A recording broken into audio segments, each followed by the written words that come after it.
పొట్లకాయ పాలు పోసి వండుతున్నానండి. చూడండి, పొట్లకాయ కట్ చేసి పెట్టాను. ఒక ఆనియన్, 2 పచ్చిమిరపకాయలు, ఆయిల్ వేసేసానండి. ఎండుమిర్చి, కొంచెం ఆవాలు, మినపప్పు, జీలకర్ర, కొంచెం కరివేపాకు వేసానండి. ఆనియన్ వేసేసానండి. పచ్చిమిరపకాయలు, ఉల్లిపాయ వేసానండి.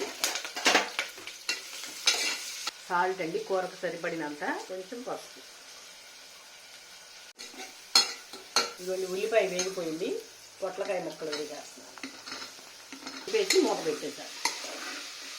దీంట్లో ఇంకా వాటర్ ఏమీ పొయ్యక్కర్లేదండి. సిమ్లో పెట్టేసి మూత పెట్టేసేయండి.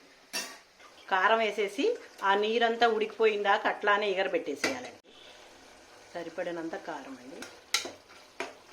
వాటర్ అంతా ఇంకిపోయిందండి. ఇది చల్లారిపోయింది బాగా. కొంచెం ఒక్క చుక్క పాలు పోస్తున్నాను. పొట్లకాయ పాలు కర్రీ